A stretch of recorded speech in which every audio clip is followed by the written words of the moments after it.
ओरंगल प्रदेशामध्ये हा महादेवबा भक्त स्वामींनी त्याला प्रेमाचा संचार केलेला आहे, प्रेम शक्ती. त्यानंतर 2 महिने सन्निधानामध्ये ते राहतायत आणि मग एक दिवस गोसावी नदी तीरी उभे राहिले. ऐलाडी पैलाडी 2 गाव आहेत आणि मग स्वामी म्हणतात, तुम्ही भटो या गावी राहा. हे पैल गावी असे हा विधी सांगितला प्रेमियाला. स्वामी म्हणतात, पाखा मासा हे तुम्हाला दर्शन देईल, आम्ही तुम्हाला भेटायला येऊ. हो काय, ऐसे म्हणून भक्त, अर्थात दोन्ही पाठामध्ये नाव उल्लेख नाही आलेला, पण आपल्या परंपरेमध्ये महादेवबा भक्त असं नाव आहे की नाही. यथा एकांकीचे भक्त म्हणून टीकेमध्ये प्रयोग केला जातो या लिळेचा.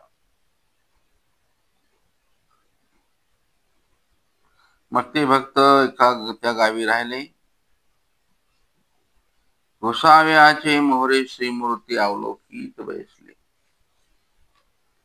स्वामींच्या आवडीने स्वामींची श्रीमूर्ती पाहते बसायचे रात्रंदिवस. आणि गोसावी पैलीड गावाशी बिजे. स्वामी मग पलीकडच्या गावाला गेले. ते गावी गोसाव्याशी अवस्थान झाले. स्वामी तिथे राहिले. मग ते भक्त दररोज गावाच्या शिवभेरी येती, शिवेपर्यंत येतात. ते गावीचे मोहरे बैसुनी उन्मेखा नेत्री गोसाव्यांची वाट पाहते. एकसारखं सतत स्वामींची वाट पाहत बसायचे आणि रात्री समयी अवस्थाभूत होत साते जाते. ही अवस्था जी असते, सगळ्या अवस्था, बैसांना किती अवस्था प्रगटायच्या? 10.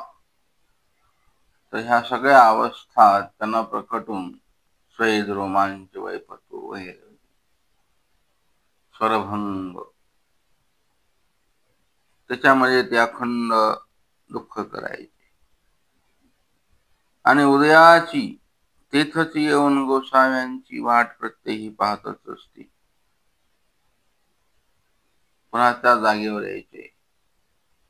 स्वामी पलीकडच्या गावात आहेत, मग मला दिसतील का, भेटतील का, मला पाहता येतील का, असे म्हणून वाट पाहायची.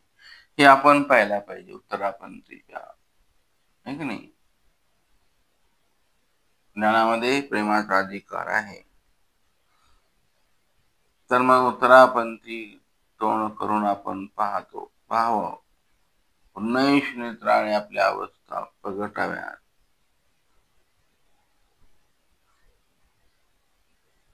स्वामीने सांगितले ना आपल्याला, आता तुम्हाला नव्या संबंध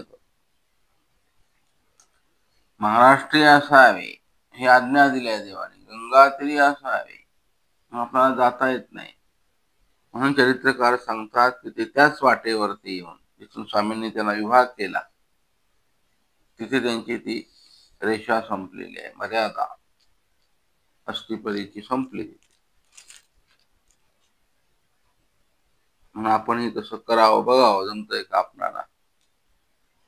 आणि मग त्या गावावरून एक ब्राह्मण कनवृत्तीशी ये धान्य मागायला ब्राह्मण या गावामध्ये यायचा. त्या गावावरून मग तिथे दोही भेट होय. मग हे महादेवबा भक्त ते विचारायचे, हा भटो तुमच्या गावी पुरुष एक असती आहेत का? ते म्हणाले, कोणते पुरुष, कसे आहेत? महादेवबा भक्त म्हणतात, ते चांपे गौर श्रीमूर्ती आहे. त्यांची लंबकर्ण, विशाल नेत्र, अजान भाव, उंच कपोळ आहेत आणि अशी 32 लक्षणाने युक्त मूर्ती आहे. डावी भवेवरी कांदी आहे त्यांच्या, आणि एक सोडा कटिप्रदेशी आहे, एक सोडा शिमगोटी आहे, आणि श्रीकरी पाणीपात्र करतात ते असे एक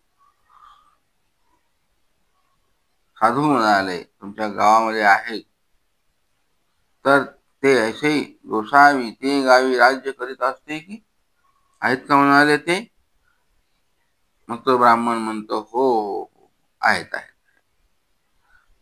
मग ते म्हणतात ते निकेने असती, तो म्हणे हो निकेने असती. आणि मग ते भक्त दुःख करती, आणि अतिशयशी दुःखा हंबरडा हंती. हंबरडा फोडला पाहिजे.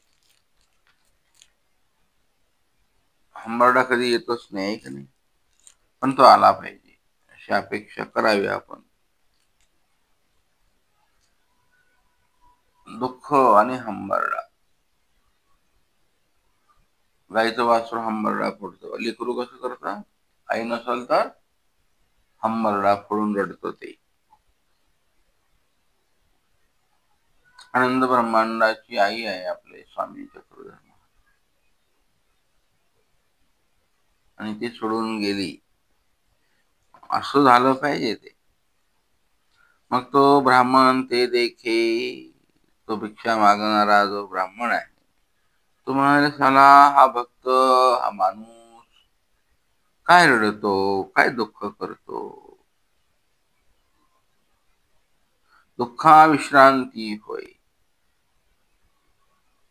मग तया ते पुस्ती बटो तुम्ही आले ती तेव्हा तयाशी कैसा अवसर असे. महादेव बाबा भक्त विचारायचे, म्हणाले अहो तुम्ही जेव्हा इथं आले ना, तेव्हा त्यांना कैसा अवसर असे, म्हणजे स्वामी काय करत होते. तो म्हणतो ना ऐसा ऐसा असे, मर्दना मारणे होतो. म्हणजे त्या गावामध्ये त्यांची बाळ सोपीवरतीवर जाऊन लोक पूजा करत होते. म्हणजे हा हा. आणि मग शिवेशी येऊन यायची प्रत्येही पुसती. शिवेला येऊन तो दररोज पुसायचा. मागील परितोषाचे दुःख करीत भाविती. मागीला अपरितोषाचे, अपरितोष जीवनामध्ये असला पाहिजे.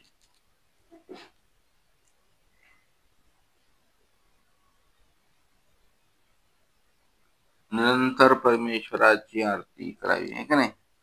निरंतर परमेश्वराचा विरह भावावा.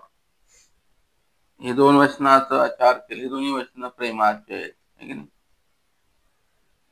आणि त्याच्यामध्ये हा अपरितोष आहे.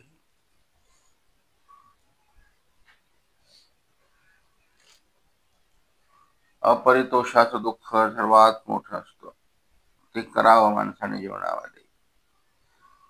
हे सगळ्या पाचवीस्थळाच्या अभ्यासाचं, सगळ्या अभ्यासाचं सार आहे या लिळेमध्ये. मग तुम्ही म्हणताल ते तर प्रेमी भक्त होते, मठवासी प्रेमी होते का. नाही होते. पण जर तुम्ही अपरितोष वाढवला तर हे तुम्हाला प्रेम मिळू शकतं. मग एक दिवस त्या ब्राह्मणाने पोटी म्हणितले, हे काय पा स्त्रियांशी पुरुषाचा वेद एवढा नसतो म्हणाले, पण याला म्हणाले पुरुष पुरुषाची कायसा वेद पा. पुरुषाशी पुरुषाची आवडी काय पा. आणि हा तर अजबच प्रकार आहे म्हणाले हा बामणाचा, महादेव भक्ताचा.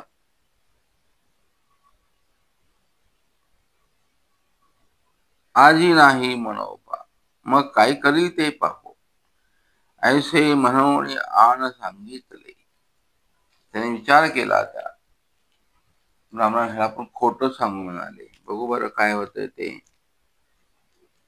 मग एक दिवस त्यांनी विचारलं, महिने सांगितलं भटो ते तुम्ही नेना. महादेवा भक्त म्हणतात मी कसं काय माहिती तुमच्या गावातलं मला, काही झाले का बापा तुम्ही सांगा ना म्हणाले. तो म्हणतो अहो ते तैसे आणि तैसे वर्तले, सर्प निमित्ते तेही विजय केले. त्यांचा अंत झाला म्हणाले. साप चावला म्हणाले आणि ते संपले. ऐसे उमटविले असं उमटवलं. महादेवा भगवंतात को सत्य आहे ते सत्य आहे का असं 3 वेळा सत्य सत्य म्हणून विचारलं. त्याने 3 वेळेला हे सांगितलं. आणि मग ते महादेव भक्त ते उभेची धडकरी पडले. देह त्याग केला. आणि मग तो ब्राह्मण भिला, अनुतापला. अरे बापरे म्हणाले, मला ब्रह्महत्या घडली बाबा आता, म्हणून भिला. त्याला दुःख वाटलं, म्हणून मी कशाला खोटं बोलला, माझ्या काय बापाचं गेलतं. म्हणून माणूस खोटं लय बोलतो थोड्या थोड्या गोष्टीसाठी. आणि मग तो गोसाव्यापाशी सांगावे आला. सांगितलं, म्हणाले असं असं झालं. अवघा वृत्तांत सांगितला. आणि मग सर्वज्ञ म्लान वदन होऊन ही म्हणितले. स्वामींचा चेहरा दुःखी झाला. म्लान वदन शब्द आहे बघायचे हे ना. स्वामींचा हा ओखटे केले. काय किती मोठं ओखट केलं रे म्हणाले तू. हा भटो ऐसा सत्य अर्थ न बोले जे, मायसने असत्य तुम्हा कैसे नाही बोले. हे वचन ब्रह्मवाक्य स्वामीने इथं सांगितलेलं आहे. आता कवणे मायेचा पोटी रिकाल. तुम्हाला आता नित्य नरक झाले म्हणाले.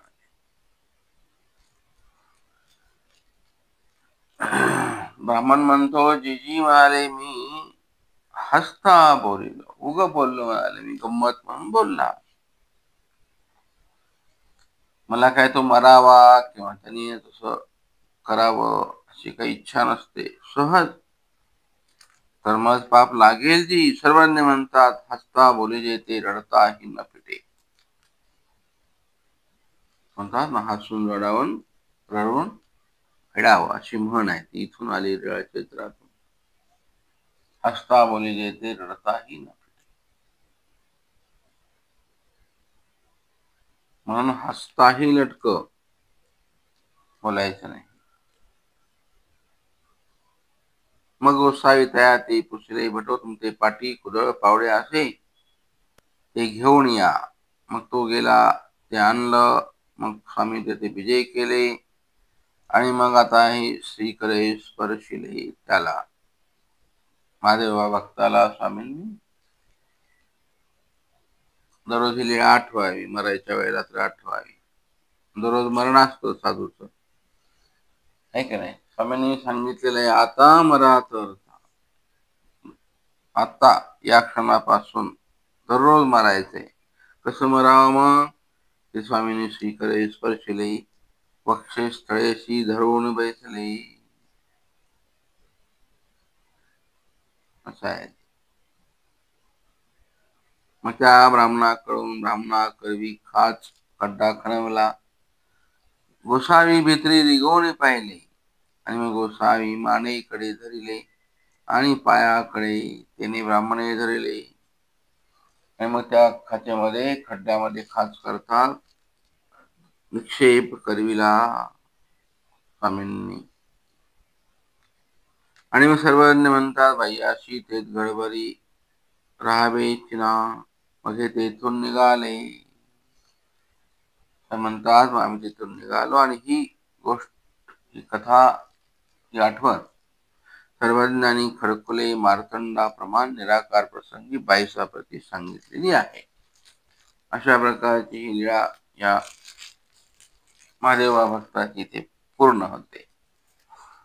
महादेवा भक्तांनी प्रेमाचा अधिकार जोडलेला असताना सुद्धा त्यांना एवढं मोठं त्या ब्राह्मणाकडून खोटं बोलले. त्याचा हेतू आपण पाहूया.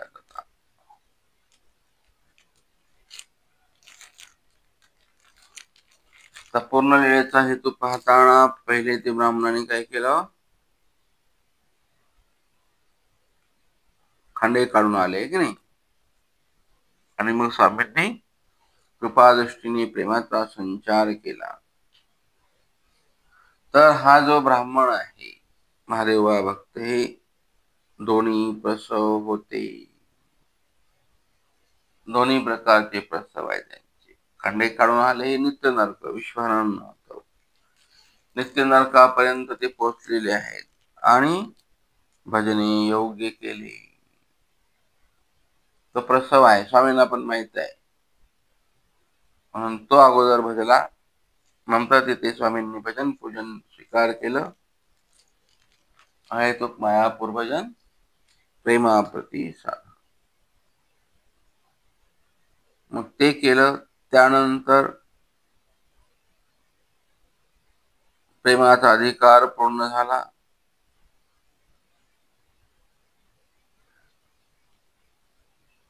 दोन्ही प्रसव चालले. ओकट्याचा प्रसवही पूर्ण झाला, इकडे प्रेमाचा अधिकारही पूर्ण झाला, आणि मग तो प्रेमाचा अधिकार असल्यामुळे अत्यंतिक आवडीने भजन घातल्यामुळे मागील सृष्टीची आणि आता मागे ज्ञानाच्या ठिकाणी आवडीपूर्वक रडून पडून ती क्रिया केलेली आहे. आणि त्याच पद्धतीचं ओक्त पण केलेलं आहे. म्हणून देवाने कृपा करून स्वतःच्या सामर्थ्याने ते हन्नाचा प्रसव चुकवला आणि प्रेम दिले. म्हणजे याचा अर्थ असा की त्याला मागच्या सृष्टीत मानसिक वाचिक झालेला आहे, हनन करावं, मारावं बोललेला आहे तो. आता फक्त क्रियाच राहिलेली आहे. शरीर उरले असे, म्हणून अन्नाची अयोग्यता पूर्ण नव्हेची झालेली नाही. आणि सुरुवात होते वेदवंतापासून. आपण जे नित्य जोडतो शब्द आणि हे मन दुःख होण्यापासून बारीकच काय, बारीक खोळ आहे ते की नाही. बारीक करण हळूच दळ, कोपऱ्यात बसून करायच्या गोष्टी सगळ्या, परिवाराला करायला लावायच्या, आपण मागे राहायचं, हा त्यातलाच प्रकार असतो बघा. आणि परवानगी हे जास्त होतं. फुकटचं खाऊन कुविद्या स्फुरते, सुविद्या स्फुरते का नाही, स्फुरतच नसते. का तुम्ही ते प्रसव जर जोडून आलात तर तुम्हाला तो व्यक्ती पाहिला की ओकटेही करावे अशी बुद्धी उत्पन्न होते, मानसिक आहे. मग शरीराने बोलायचं तोंड टाकून, कुचकं पाजरं बोलायचं, अगदी मस्त बोलायचं, अगदी आनंद घ्यायचा तोंडाने. तर महादेव भक्तांनी हेच केलेलं आहे. असल बिचारा भाग्यवंत मागच्या जन्माचा साधू संत घरी येत असतील, पण घरी आल्यानंतरचा हा प्रकार आहे तो. दोन्ही गोष्टी आहेत, आनंदाने जीव घालायचा आणि पुन्हा हे पण करायचं. म्हणून ते मानसिक वाचिक झालेलं आहे. कर्म 3 प्रकारचं कर्म असतं, मानसिक कर्म, वाचिक कर्म, शारीरिक कर्म. आता इथे शरीर उरलेलं होतं, डायरेक्ट खडगच काढलं स्वामींवरती. मग स्वामींनी अयोग्यता पूर्ण नव्हेची हन्नाची मेहकरला कसली बायसांची अयोग्यता नसली, 6 महिने चिंतन करू करू. इथे पण तोच प्रकार आहे. वरंगल प्रदेशी 12 वर्षीय अवस्थान जे आहे ते कदाचित या महादेव भक्तासाठी स्वामी फिरलेले आहे तिकडे. तो परिभ्रमण काळ आहे, तो असाच आहे. त्या काळात त्याची अयोग्यता नसलेली आहे, प्रेमाला आड येणारी. म्हणूनच स्वामी ते त्याच्या बायकोच्या पहिले त्याचा अयोग्यतेचा प्रसव भसून काढला. म्हणून बाजेच्या माग बसले, जाऊन झोपून बसले.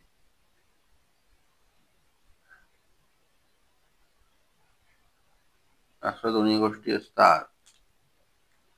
तर म्हणाले त्या महादेव भक्तांनी ताबडतोब वियोग करून ऐकल्याबरोबर देह ठेवलं. तर स्वामींनी त्यांना वियोग का दिला? या गावी तुम्ही 2 महिने राहा म्हणाले आता, आणि आम्ही इकडून भेटू. 2 महिन्याचं निधान दिलं, सांगितलं आम्ही भेटायला येऊ. वियोग का दिला? न मागील अयोग्यता असाव्या. मागील अयोग्यता नसाव्या. बायसांना पण वियोग दिलता नाही का? बायसा युद्धपूरला पाठवल्या देवाने, आहे ना? प्रेमियाचं तात्काळ चरितार्थ करायचं असतं, आणि त्याच्यामध्ये ह्या अयोग्यता, दक्षता, विधिभंगाची अयोग्यता, ह्या अनंत अयोग्यता लागत असतात. त्या तुम्हाला विचारून थोडीच लागणार आहे. बुवा तुम्ही एवढं अनिष्ट केलं बरं, एवढे फटाके फोडले बरं, एवढे बॉम्बस्फोट केले बरं आकाशात, ती लागत तुम्हाला विचारून लागेल काय योग्यता? नाही लागत नसते. तुम्ही कुठल्या प्रवाहात वाहत चाललात आणि किती व्हायचंय हे त्या ठिकाणी ठरवायचं असतं, पण ती अयोग्यता ठरवत नाही. ती पटकन सुरू राहते, तिचं कार्य पुन्हा क्षोभात होतं. हो का? हो का? अरे वा, असं केलं का तुम्ही? बर. मानसिक वाचिक दुखवलं का? बर बर. मग कुठले भोग चालू करायचे? आता ही ओळखणीकडून सुरू होतात. शुगर कंट्रोल मधली का बिना कंट्रोलची? बीपी कसा? लकवा किती पर्सेंटेज करायचा आहे ना? हे सगळं. तोंड किती वाकडं ठेवायचं या बुवाचं? जीभ बाहेर काढायची का नाही काढायची? कोणचा हात हलवायचा का हलू द्यायचा? दोन्ही बंद पडायची का? दोन्ही हाताने केलंय का कर्म ते?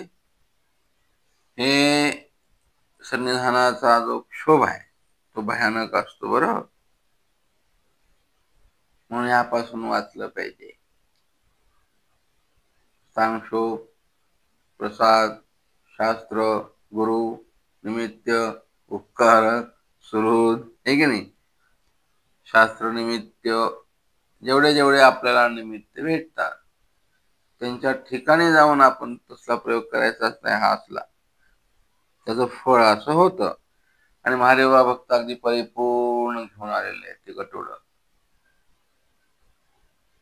म्हणून खंडे काढून आलेले आहेत ते. आणि ते खंडे काढण्याची जी अयोग्यता आहे ती नासावी लागल ना आता. म्हणून ते स्वामींनी वियोग दिला देह घेतले, म्हणून वियोग दिला.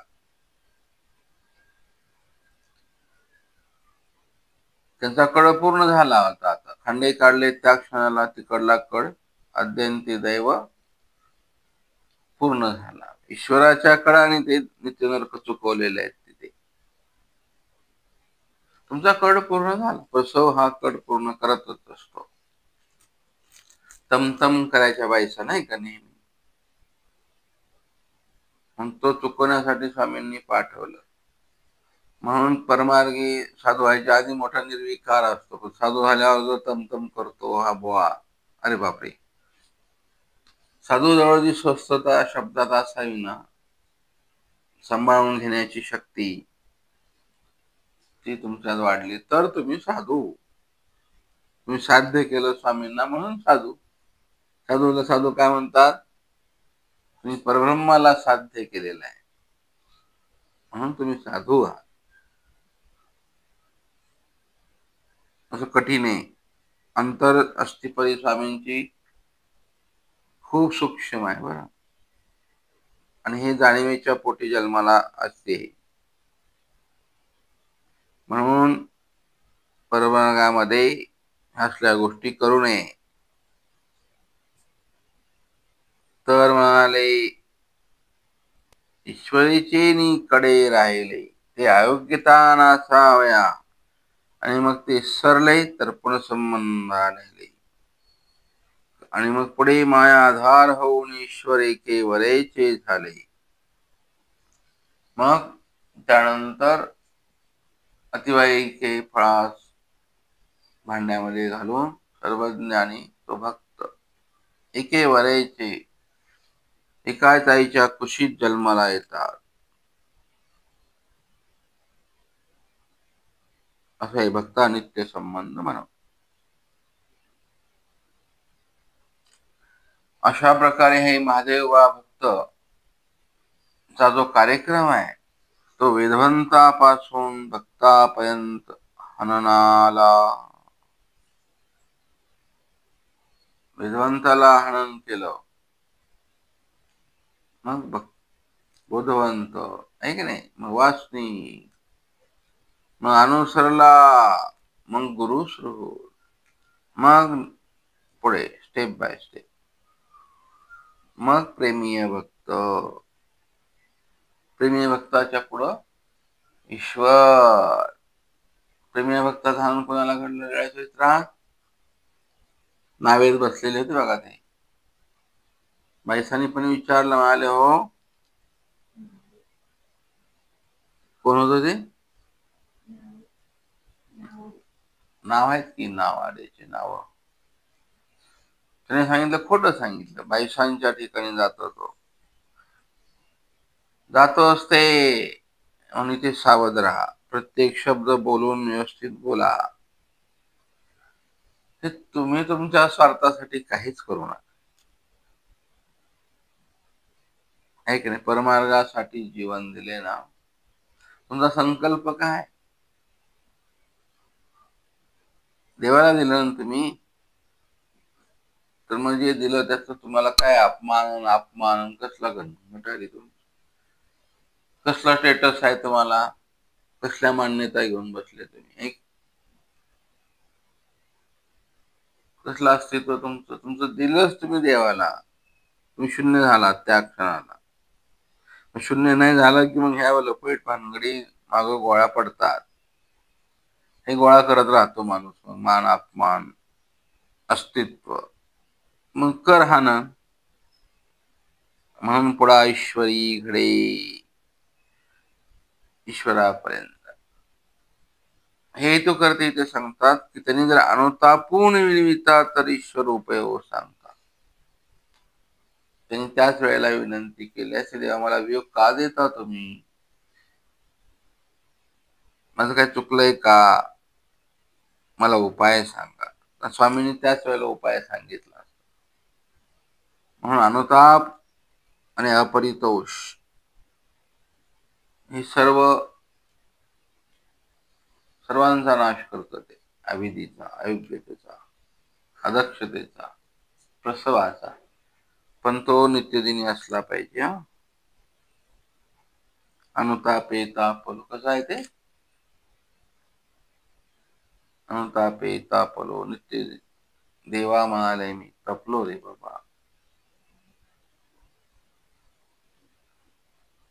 आणि म्हणूनच त्यांना स्वामींनी त्यांचा कड बघितला. ते राहिले बिचारे. असं नाही झालं पाहिजे. तर आता दुसरा विषय. खंडे काढून आले आणि तात्काळ प्रेम कैसे संचरले. 4 घडी का लागतात की म्हणाले. अत्यंत कृपेचं बाहुल्य आहे प्रेम संचार करायला. तिथे सगळ्या शक्तींचं अवतरण करावं लागलं स्वामींना त्यावेळेला. बाजेवर झोपल्यानंतर जे प्रकट्य आहे स्वामींचं, जे अवतरण आहे, जी लीळा केवळ परमेश्वराची आहे, कैवल्याची लीळा आहे, ते एकदम प्रेम द्यायचंय ना. म्हणून त्याने विचार करतात एकदम प्रेम. 4 घडी का लागतात ना म्हणाले. बायसांना प्रेम द्यायला 3 दिवस लागलं. इथं म्हणाले तात्काळच आहे कार्यक्रम. अशा वेळेला समग्र शक्ती कार्य करतात स्वामींच्या ठिकाणी. आता हे लीळा आठवायची, असं प्रेम मागावं देवाला. आणि अशी रोष बुद्धी गेली, अनाथ झाला, दृष्टी मिनली, मुदल वेद शक्ती, प्रेम शक्ती, दृष्टीद्वारे दृष्टीचा ठाई संचरली, विज्ञाने तेने कैवल्य परब्रह्म सावयव देखिले. हे सगळ्या प्रेमाचा निर्णय आहे. इथं कैवल्य परब्रह्म सावयव साकार झालं. ते ब्रह्म इकडे आलं गेलं कसलं काय नसतं. अवतरण शब्दाचा अर्थच असतो की ते कुठे आलं का ते असं काहीच नसतं. अवतरणाची कल्पना ही तुम्ही समजायच्या पलीकडची असते. आपण कसं समजा देव खालून वरून खाली आले, नाही नाही नाही, होते ते प्रगट झाले, कुठं जात नसतं. असं अवतरणाची व्याख्या वेगळी आहे इथे. प्रगट व्हायला काय लागत. आणि त्या कैवल्या परब्रह्माला अवयव फुटलेले आहेत. सावयव साकार झालेले परब्रह्म आहे. आणि मग तिथे जीवावडीच्या 16 कळा संचरल्या. 16 कळा संचरलेल्या आहेत. साधनी साध्य सुख झाले, अंतर मूर्तीचा ठाई वेचले. हे वेचलेपणे झालं पाहिजे. अंतःकरण चातुष्टय, ह्याचे आवेग खूप मोठे असतात. मन बुद्धी चित्तांचे आयोग. तुम्ही तात्काळ साधू झालं म्हणजे बंद होत नसते. हा, अजिबात नाही. ते भटकतं जास्त. पुन्हा अनुसरणाच्या अगोदर सगळं शांत असतं चातुष्टय, पण अनुसरल्यावर मात्र बिघडतं. ते काय बिघडतं कुणास ठाऊक. त्याला हव्यास सुटतो. पता नाही काय काय करतो हा. त्याचं भानगडीच होतात त्या सगळ्या. साधूला रागच नाही यायला पाहिजे की नाही. साधू म्हणलं की रागाचा प्रचंड आविष्कार असतो आहे की नाही. तम तम तम क्रोध, थोड्या थोड्या गोष्टीचं सनसन सनसन सन, हा विरोधाभास आहे की नाही. तीच गोष्ट चांगल्या पद्धतीने शांततेने समजावून परिवाराला सांगता येते.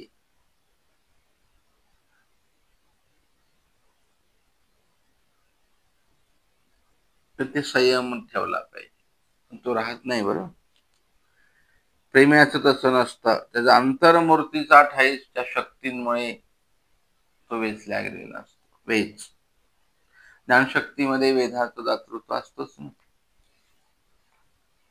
प्रेमशक्ती ती असतं, पण ते मैणत्व आल्यावर ते आवडीत टिकत नाही. म्हणून ज्ञानानंतर आवडी दुर्लभ आहे. काय पटवासाने सांगितलं, भावहीन तो दैवहीन. ज्ञानापाठी तुम्हाला आवडी उत्पन्न व्हायला पाहिजे ना.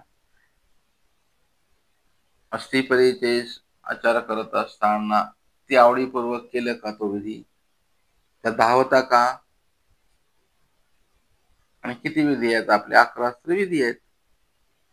पण ते विधी तुम्ही आवडीपूर्वक न केले तर ते लेखी पण लागत नाही. म्हणून ते सांगतात की स्वामींकडून त्याचा आता विकार विकल्प शून्य झालेला आहे. स्वभाव उच्छेदलेला आहे. ज्ञानोत्रिक त्याच्या जीवनामध्ये प्रकट झालेला आहे. आणि आता अयोग्यता न लागे, साधन सन्निधानाची करूये.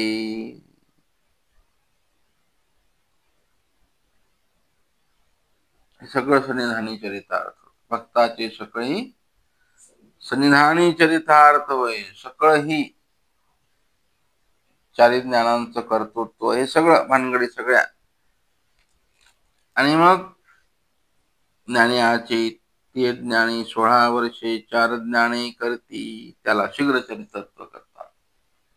प्रेम्याला कृपास्पदाचं दुःख नाही, त्या प्रेम्याला निरवणे नाही, काहीच नसतं त्याला. भेदरूप अविद्यादिक नाही, त्याला काहीच नसते.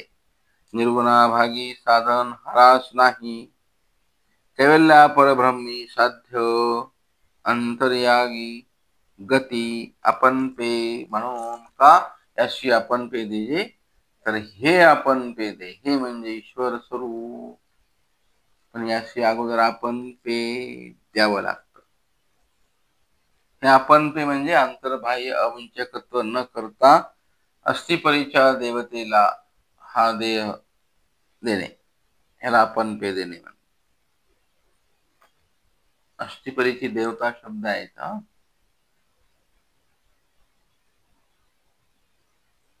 असा अवघड शब्द आहे. स्वामींनी जाणीवपूर्वक स्वामींनी देवता शब्द अस्थिपरीत टाकलेला आहे. मग तो देवता का टाकलं?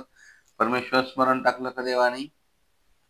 ईश्वर स्मरण म्हणजे देवता स्मरणे जो जन्म क्षेपी, देवता स्मरणे वगैरे वगैरे. तर हे असं देता आलं पाहिजे, आणि देता आलं तर मग स्वामींना घेतात, घेऊन स्वामी देतात. अशा प्रकारे हा महादेव भक्त इथे ईश्वर स्वरूपाला प्राप्त झालेले आहे.